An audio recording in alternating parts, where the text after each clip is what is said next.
One more chance para kina Bea Alonzo at Vincent Co. So, totoo nga ba ang mga bali-balita na si Mr. Vincent Co ay muli na naman pong humihingi ng another chance para kay Bea?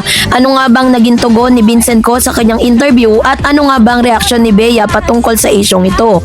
So, yan ang ating pag-uusapan maya-maya lang. But before that, if you haven't subscribed yet to my YouTube channel, please don't forget to like, share, and subscribe. Usapan sa showbiz sina Bea Alonzo at Vincent Co matapos lumabas ang mga ulat na tila nais pa umano ni Vincent na mabigyan ng one more chance ang kanilang relasyon.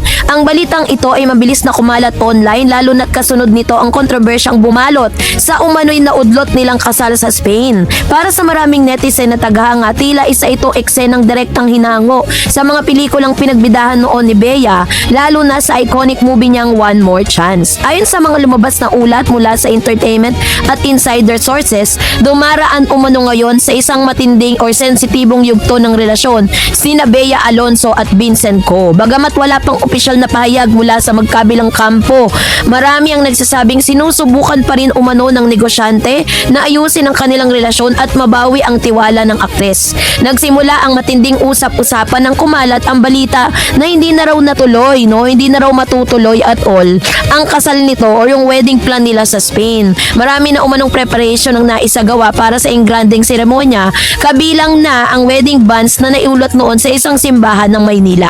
Ngunit kalaunan ay nagkaroon ng samot-saring balita tungkol sa umano'y postponement at tuluyang pagkansela ng kasal. Ayon po sa ilang insiders report, isa sa mga naging sentro ng kontrobersya yung umano'y prenup agreement na umano'y nagdulot ng tensyon sa pagitan ng dalawa. May mga nagsasabing nagkaroon ng revised term na hindi umano naging katanggap-tanggap para kay Bea. Gayunpaman, may ilan ding source na nagsasabing maaaring taken out of context lamang ang mga kumakalat na detalye tungkol sa prenup issue. Sa kabilang ng lahat ng ito, tila hindi pa rin sumusuko, Ito daw po, hindi pa daw po sumusuko si Vincent Co pagdating sa kanilang relasyon.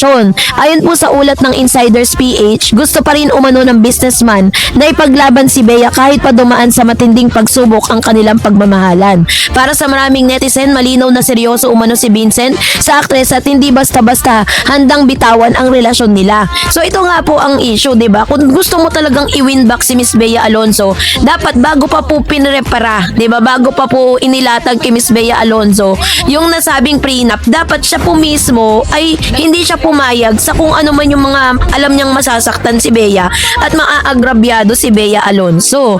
Mas lalong umugong ang issue nang makita si Vincent Co sa isang business event sa mismong araw na umano itinakdang wedding date nila Bea at sa Spain. Sa halip na nasa Europe para sa kasal, dumalo siya sa isang malaking event Pure Gold sa Pasay City at maraming nagtaka at lalo pang naniwala na may malaking problemang nangyayari sa pagitan nila ng aktres. Para sa mga tagahanga ni Bea Alonzo, masakit ang mga lumalabas na balita. Marami pa rin ang sumusuporta sa aktres. Kilala si Bea kasi bilang isang mahusay na dramatic actresses at napakarami na po niyang napatunayan sa publiko at syempre may fanbase yan. At alam naman ni Vincent Co na kapag po may naganap na hindi maganda kay Miss Bea, marami talagang kukurot sa kanya. Marami talagang mambabash sa kanya, 'di ba? Lalo na high profile din naman na maituturing si Miss Bea. Matatandaan na naging usap-usapan noon ang hiwalayan nila dating fiancé na si Dominic Roque. Kaya nang mapabalitang seryoso na siya kay Vincent Co, marami ang natuwa, 'di ba? At umaasa na matagpuan na niya ang lalaking makakasama niya habang buhay. Ngunit tulad ng ibang relasyon, hindi rin pala ligtas sa pagsubok ang kanilang pagmamahalan. And naniniwala naman po tayo na kung talagang mahal nila ang isa't isa, ma-win back naman nila yan. Kumbaga para mapagtatagumpayan po nila yan. Si Vincent Co naman ay kilala rin na tagapagmana kasi siya, 'di ba, ng malaking retail empire sa bansa. At bilang bahagi ng pamilya sa likod ng Pure Gold, hindi makikakaila na malaki rin ang pressure at responsibilidad na nakaatang sa kanya bilang negosyante. So, dahil dito maraming naniniwalang posibleng isa rin ito sa mga dahilan kung bakit naging komplikado ang ilang aspeto ng kanilang relasyon. So dahil nga syempre si Mr. Vincent Co, bilyonaryo siya maituturing, tapos si Miss Bea Alonzo naman milyonaryo naman or baka naman billionaire din si Miss Bea, hindi niya lang talaga yan na parang inilalabas sa publiko, 'di ba? So hindi natin alam bakit talagang napakaigpit nila when it comes to prenup, no? Sa social media, hati ang opinion ng publiko. May mga naniniwalang maayos pa ang dalawa sa kanilang relasyon, habang iba naman ay nagsasabing baka ito na talagang katapusan ng kanilang love story. Marami rin ang nagkumpara sa sitwasyon ni Bea sa mga karakter na ginagampanan niya noon sa pelikula. At isa sa pinag-uusapang koneksyon ng iconic film ng One More Chance, kung saan ginampanan ni Bea ang karakter ni Basha, kasama niya si John Lloyd Cruz bilang Popoy. Ang pelikula ay naging simbolo ng pag-ibig ng second chance at masalimuot na relasyon para sa mga maraming Pilipino. Dahil dito, maraming netizen ang nagsabing tila real life One More Chance umano ang pinagdadaanan ngayon ni Bea at ni Vincent. Ang kaibahan lamang ay totoong emosyon at tunay na buhay ang nakataya ngayon at hindi na pelikula lamang. So, meron din isang balita na parang sa isang event nakita po itong si Mr. Vincent ko.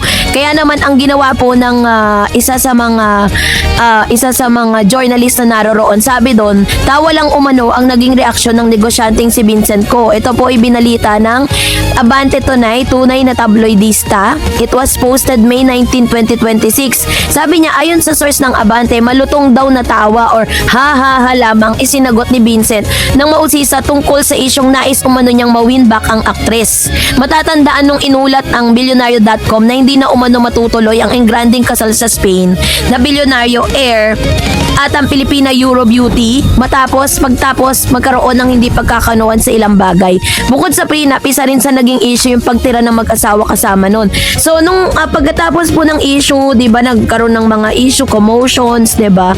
At pagkatapos nun is nakita po si Mr. Vincent ko na natanong po siya, kumbaga parang naintriga siya ng isa sa mga journalist at tinatanong kung may balak ba siya na magkaroon pa ng one more chance. Base po dito sa tabloid, dito po sa Abante, sinabi nila na ang sagot lang daw ni Vincent ko ay ha. So parang tumawa lang siya. Pero sabi po sa Inside PH na si Mr. Vincent ko po ay parang hoping po siya for one more chance to win back Bea Alonzo. So ibig sabihin, gumagawa po ng paraan si Vincent ko na maibalik, no, na magkaroon po sila ng pangalawang pagkakataon. Kasi parang talagang durog na si Bea Ang dami na pong pinagdaanan ni Bea from Mr. Dominic Roque. Siyempre ngayon iisipin ng mga tao na si Bea Alonzo talaga yung problema kasi nga parang yun yung iniisip ng marami na baka talagang yung girl yung may problema, 'di ba? Kaya hindi natutuloy ang kasal. Pero kasi si Miss Bea Alonzo, pagkatapos ng napakaraming issue na yan, pinapanatili niyang tahimik yung kanyang buhay. Hindi siya nagsasalita. Hindi po siya nagbibigay ng kanyang mga statement with regards to that. Even yung kanya pong naudlot na kasal kay dito po kay si Mr. Dominic Roque, hindi rin po siya nagbigay ng kanyang opinion, 'di ba? So isa lang po yung prayer natin na sana nga ay matagpuan na ni Bea, no, yung totoong tao talaga na it doesn't matter what prenup is or ano pa man yung mga kondisyon na yan. Kasi pag nagmamahal ka naman talagang walang kondisyon 'di ba? So kaya naman hintayin na lang natin kung ano po yung susunod na magaganap. And that's it for today. Sa kasal o pag-iisang dibdib ni Miss Bea Alonzo at Vincent ko, abay usap-usapan ngayon sa social media. Ito po hindi patungkol sa usaping prenup. Aba, may mga naglalabasan na pong mga issue. Sa totoo at legit na dahilan ng kanilang hiwalayan, wala naman palang kinalaman ng prenup. So yun ang ating pag-uusapan maya-maya. Init na pinag-uusapan ngayon sa mundo ng showbiz ang umano'y naudlot na kasal ni Bea Alonzo at Vincent ko matapos lumabas ang mga ulat mula sa Bandera at iba pang entertainment site. Ayon sa mga kumakalat na balita na tila hindi raw natuloy ang planong kasalan ng dalawa sa Spain dahil sa isang isyong personal at legal na sinasabing naging kontrabida na sa kanilang relasyon, which means hindi lang basta pala ito patungkol sa prenup or ano pa mang intriga, pero meron pala silang tinatawag na the so-called kontrabida between them. Si Bea ay isa sa mga pinakasikat at pinakamagaling na aktres sa Pilipinas at kilala siya sa kanyang mga matagumpay na teleserye at pelikula sa loob ng mahigit 2 dekada sa industriya. Samantalang si Vincent ko naman ay isang negosyante at kabilang sa pamilyang may-ari ng Pure Gold chain of stores noong mga nakaraang buwan. Naging usap-usapan ang kanilang relasyon matapos mapabalitang seryoso na umano ang kanilang pagmamahalan at posible nang mauwi ito sa kasalan. Ayon po sa ulat ng bandera, marami umanong balak para sa ingrandeng kasal sa kabila ng mga paghahanda. May mga isyong lumitaw na naging dahilan upang maudlot o maantala ang inaabangang seremonya. At isa sa mga pangunahing usapin ay ang sinasabing revised prenuptial agreement or prenup o na hindi umano nagustuhan ni Bea Alonzo. So, may mga lumabas na sa mga reports or entertainment reports na may ilang kondisyon na kasunduan na tila hindi naging katanggap-tanggap para sa actress. So which means, nagkaroon po sila ng prenup. Kumaga parang prior to that wedding, may prenup na parang pinirmahan sila, parang napagkasunduan. And then after nun, nung malapit na silang ikasal, biglang may lumabas sa panibagong prenup na parang hindi po nagustuhan ni Bea. Na parang against dun sa kalooban ni Bea na kahit naman talaga sino, parang ang dating parang naglulukohan tayo dito, 'di ba? Parang napirmahan mo na yung unang prenup, tas may another prenup na naman. Bagamat walang direktang kumpirmasyon mula kina Bea at Vincent, maraming nagbigay ng kani-kanilang opinion sa social media at may ilang nagsasabing normal lamang ang pagkakaroon ng prenup, lalo na sa parehong dalawang pamilya kung saan sila po ay may masasabing malaking ari-arian ang dalawang taong ikakasal. Ngunit mayroon din namang naniniwalang mahalagang pag-usapan muna ng mabuti ang lahat ng detalye bago tuluyang magpakasal upang maiwasan ang problema sa inaharap.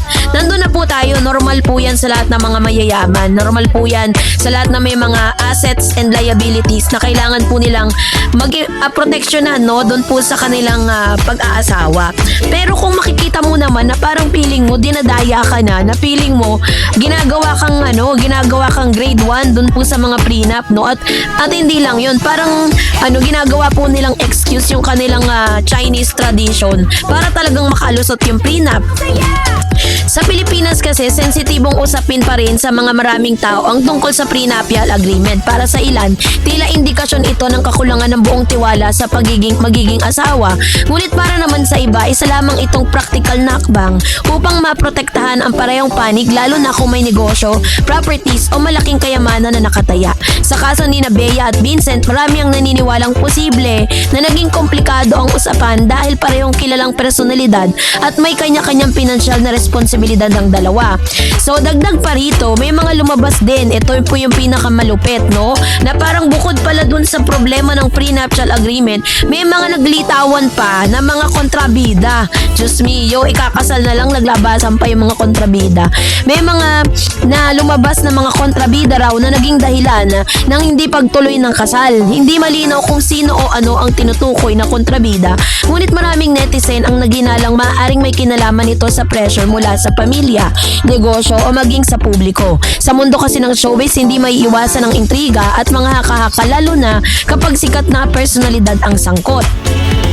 May mga source rin nagsasabing nananatili pa rin namang maayos ang relasyon ni Bea at Vincent kahit hindi natuloy ang kasal sa itinakdang petsa. Ayon sa ilang ulat, inaayos pa rin umano nila ang kanilang relasyon at pinag-uusapan ang tungkol sa kanilang kinabukasan bilang magkasintahan. Hindi rin nakatulong ang matinding atensyon ng publiko at media sa sitwasyon ng dalawa. Bilang isang sikat na artista, sanay na si Bea Alonzo sa intriga, ngunit iba pa rin kapag personal na buhay ang usapin.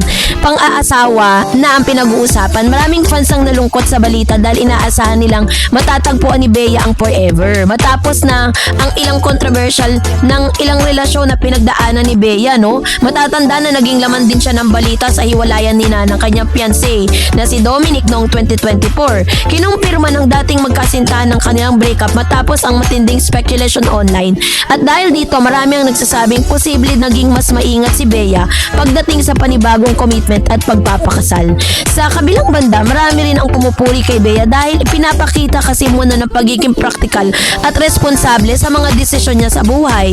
Kasi para sa ilan, mas mabuti nang maantala ang kasal kaysa pumasok sa isang relasyon na may mga hindi naman naaayos na problema, 'di ba? Ang pag-aasawa hindi lang tungkol sa pagmamahalan, kundi pati na rin sa tiwala, respeto at pagkakaunawa sa lahat ng aspeto ng buhay. Kaya naman nagkakaroon din ng samot-saring reaksyon sa publiko. May ilan din naniniwala sa balita balita, habang iba naman ay nagsasabing dapat hintayin muna natin yung official na pahayag mula sa company na Vincent Co at Bea Alonzo. Sa panahon kasi ngayon sa social media, mabilis kumalat ang mga impormasyon kahit hindi pa kumpirmado yan, diba? Alam naman natin yan. Kaya naman mahalaga pa rin na maging responsable sa pagbabahagi at paniniwala sa mga balita. So usapin namang kontrabida, parang sinasabi dito na meron pong kontrabida sa part nitong si Mr. Vincent Co. Kasi di ba kung matatandaan ninyo, dati may mga balita na parang sinasabing super tanggap ng pamilya ni Vincent Co si Bea. Sobrang love na love nila si Bea.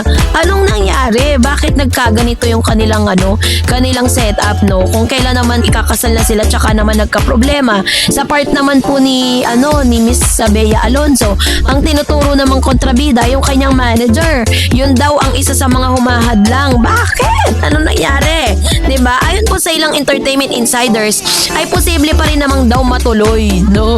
Diyos ko, matutuloy pa ba to? Ang kasal na inaarap kung maayos sa mga issues sa pagitan ng dalawa. Wala umanong final breakup at nananatili pa rin hindi lamang malinaw ay kung kailan o kung matutuloy pa nga ba ang wedding na pinapangarap na sa wedding ceremony sa Spain.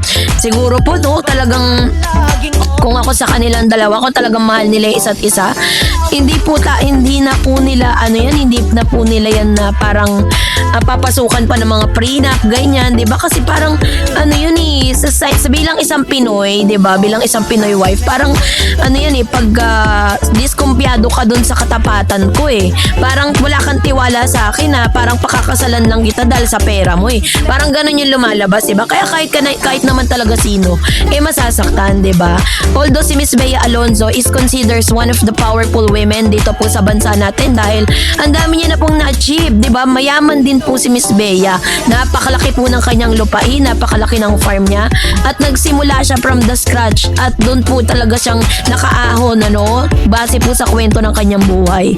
Kaya naman nakaka-stress lang sa part ni Miss Bea Alonzo na parang ilang beses na nagaganap or nangyayari yung ganitong bagay, 'di ba? So, kaya naman kayo po, anong niyong saloobin patungkol dito, mag-comment kayo sa comment section. Dahilan ni Bea Alonzo para po magdesisyon na umatras sa kasal kay Vincent Co, abay lumutang na. So, yan ang ating pag-uusapan maya-maya lang. But before sa social media at entertainment circles, ang aktres na si Bea Alonzo matapos umugong ang balitang umano'y naudlot o na-postpone ang nakatakda sana niyang kasal sa negosyanteng si Vincent Co dahil sa tinatawag na 3 Chinese rules. Ayon sa ulat ng bandera, maraming netizen ang nagulat sa di umano yung mga kondisyong inilatag umano ng pamilya ng fiancé bago matuloy ang kasal. Bagamat wala pang opisyal na kumpirmasyon mula mismo kina Bea at Vincent tungkol sa tunay na dahilan ng issue, mabilis na kumalat online ang samot-saring spekulasyon kabilang na ang pinag-uusapan ng di umano'y 3 kondisyon o rules mula sa pamilya ng lalaki na hindi raw nagustuhan ng aktres. So dahil dito marami ang nagtatanong ngayon, totoo nga bang umatras si Bea dahil sa may higpit na tradisyon ng isang mayamang Chinese family? So, paano nga ba nagsimula ang mga controversy na ito? Nagsimula ang lahat ng kumalat ang mga blind items at entertainment reports tungkol sa di umano'y pagkansela ng engrandeng kasal nila Bea at Vincent na nakatakda sana sa Spain. Marami ng umanong invited guests ang naghahanda na para sa biyahe nang biglang lumutang ang balitang hindi na raw matutuloy ang kasal. Kasunod nito, may iba't ibang version ng kwento ang lumalabas sa social media. Ang ilan ay nagsasabing simpleng postpone lang ito dahil sa scheduling concern, habang ang ilan na may nagsasabing mas may malalim na dahilan sa likod ng desisyon. Ayon pa sa ilang mga entertainment reports, ang di umano'y sentro ng problema ay ilang kondisyon mula sa pamilya ni Vincent Co na umano'y bahagi ng tradisyon at expectation sa ilang prominenteng Chinese Filipino families. So parang sinasabi dito na yung pong hindi pagtuloy ng kasal ay parang binase doon po sa naging rule or rules talaga, parang tradisyon ng mga Chinese, 'di ba? Bagamat wala pang official na dokumentong inilalabas, ang ilang showbiz insiders at online discussion ang nabanggit ng 3 di umano'y kondisyon na naging dahilan ng tensyon. Mahalaga ring tandaan na ang mga ito ay nananatiling haka-haka at hindi kumpirmado ng kampo ng magkasintahan. Number 1, yung kanilang tinatawag na prenuptial agreement. Isa sa pinakamakahunahing lumutang na usapin ay ang prenup agreement. Ayon sa mga ulat, nais umano ng pamilya ng lalaki na magkaroon ng mahigpit legit na prenup bago ikasal ang dalawa. Sa maraming mayayamang Chinese-Filipino families, hindi na bago ang prenup agreement dahil ito ay tinuturing na proteksyon para sa family assets at negosyo, at may ilang netizen ang nagsabing normal lamang ito lalo na kung bilyonaryo o may malaking negosyo ang pamilya. Gayunpaman, may mga chismis na nagsasabing hindi lamang simpleng property arrangement ang nakapaloob sa prenup, kundi mayroon ding mga probisyong may kinalaman sa magiging pamilya nila sa hinaharap. Number 2, custody issue umano sa magiging anak. Ito ay isa sa pinaka-controversial na bahagi na lumutang na kwento online. Ayon sa viral discussion at ilang reports, may mga umano'y probisyon na kapag nagkaroon ng hiwalayan sa hinaharap, mapupunta raw sa pamilya ng lalaki ang custody ng mga magiging anak nito. Dahil dito, maraming nagsabing posibleng ito ang tunay na deal breaker para kay Bea. Maraming netizen ang nagpahayag ng suporta sa actress at nagsabing mahirap para sa sino mang babae ang pumayag sa ganitong kondisyon. Pero syempre, may mga legal expert din na nagpaliwanag online na ang custody arrangement ay hindi basta-basta na pagdidesisyonan lamang sa prenup dahil may proseso at konsiderasyong legal na kailangang sundin. So number 3 rules. Pagtira umano kasama ang pamilya ng fiancé, isa pang usaping lumutang online ay ang posibilidad na inaasahang umanong tumira si Bea kasama ang pamilya ni Vincent pagkatapos ng kasal. Ito ay isang tradisyonal na matagal nang inuugnay sa ilang conservative Chinese household, lalo na kung only son ang lalaki. Grabe no, ang hirap. Sa ilang online discussion, may mga nagsabing maaaring naging sensitibo issue ito dahil si Bea ay matagal nang independent at sanay mamuhay ng sarili. Bilang isa sa pinakamatagumpay na aktres sa bansa, may sarili siyang properties, negosyo at lifestyle na posibleng mahirap baguhin basta-basta.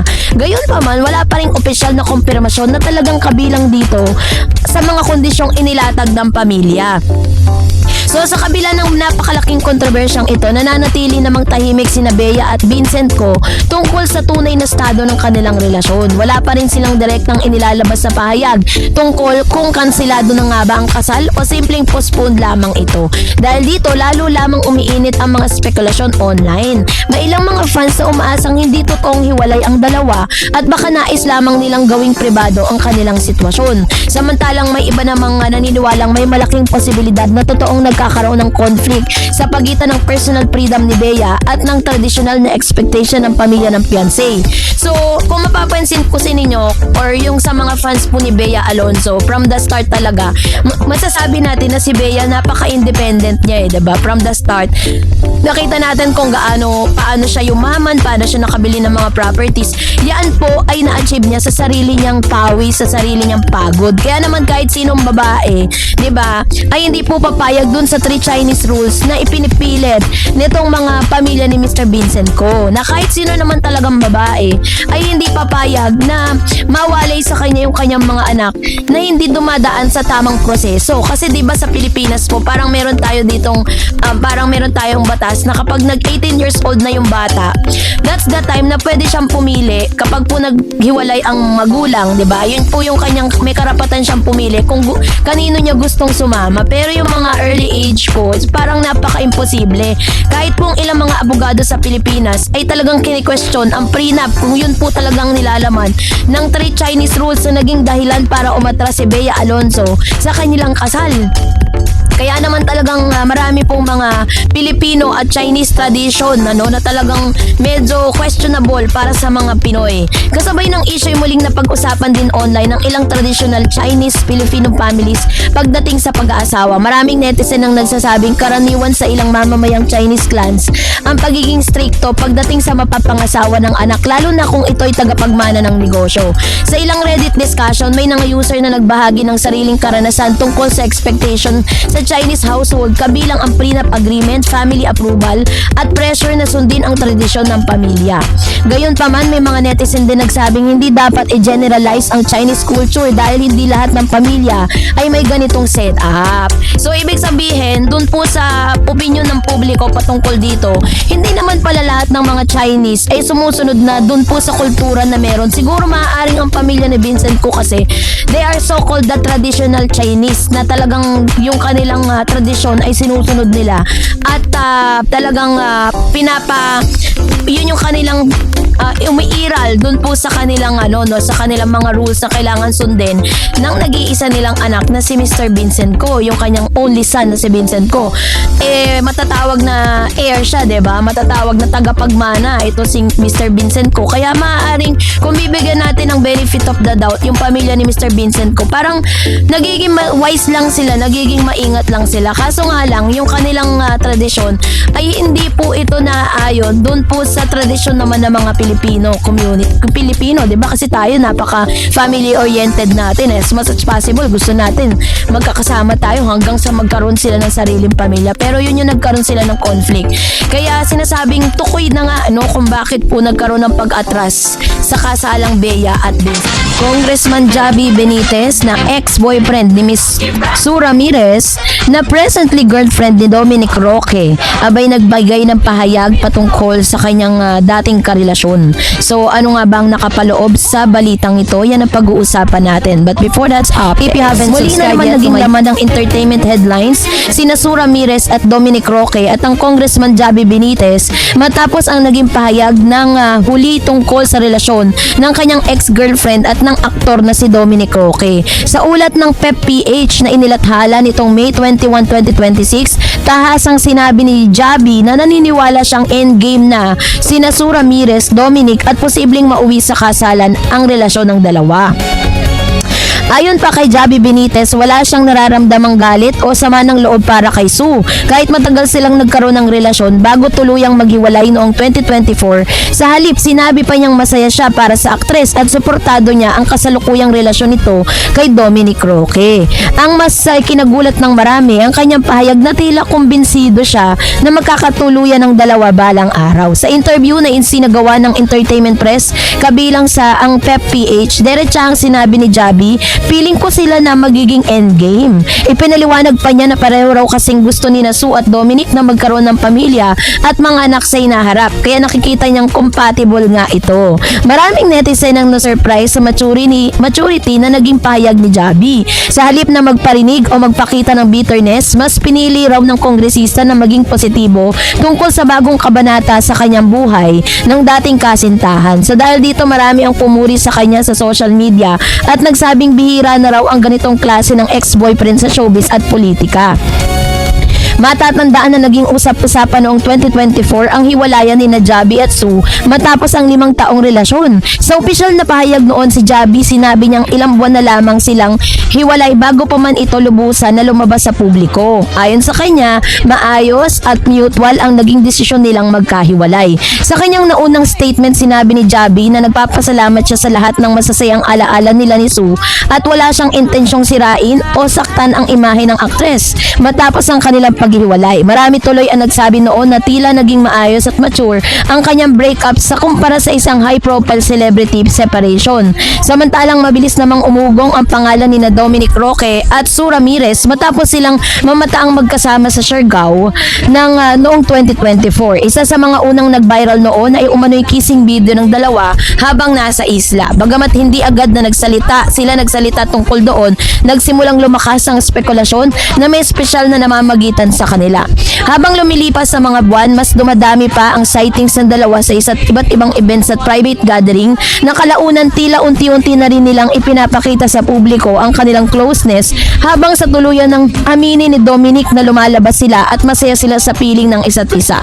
Noong ABS-CBN Ball, isa sa pinakamalaking entertainment event sa bansa, ang opisyal na ring nagpakita bilang couple sina Sue at Dominic at marami ang nagsabing yan ang kanilang hard launch bilang magkasintahan dahil magkasama silang rumampa sa red carpet. Para sa maraming fans, tila bagay na bagay ang personalidad ng dalawa. Pareho silang low-key, adventurous at tila parehong mas pinipiling iwasan ng masyadong magulong intriga sa showbiz. Kaya naman marami ang natuwa nang marinig mismo kay Javi na naniniwala siyang magiging matagumpay ang relasyon ni Sue at Dominic. Hindi rin may kakaila na naging malaking usapan ang romantic history ni Dominic Roque bago siya maiugnay kay Sue Ramirez. Matatandaan dati siyang engaged kay Bea Alonso at nakatakda na sa isang magpakasal bago tuluyang mauwi sa hiwalayan ng kanilang relasyon noong 2024. Noong panahong yon, naging laman ng entertainment news ang samot-saring haka-haka tungkol sa dahilan ng breakup ni Bea at Dominic. May mga lumabas sa blind item sa social media, speculation at kung ano-anong intriga. No? Ngunit pinili ng dalawang kampo na huwag masyadong magsalita tungkol dito. Ngayon, sa isang interview noon, sinabi ni Bea Alonso na hindi naman para sa lahat ang kasal bilang endgame sa isang relasyon. Ngunit nilinaw din niyang hindi siya ang nakipaghiwalay kay Dominic na taliwas sa mga kumakalat na chismis online. Pagkatapos ng breakup nila ni Bea ay naging mas pribado si Dominic tungkol sa kanyang personal na buhay. Kaya naman malaking sorpresa sa publiko na makita siyang malapit kay Sue Ramirez. Sa kabila nito, marami rin ang nagsabing tila mas relax at mas masaya si Dominic ngayon kumpara noong mga nakaraang taon. At sa Instagram post nga ni Dominic nitong mga nakaraang buwan, kapansin-pansin ding unti-unti nang lumalabas si Sue sa kanyang social media feed.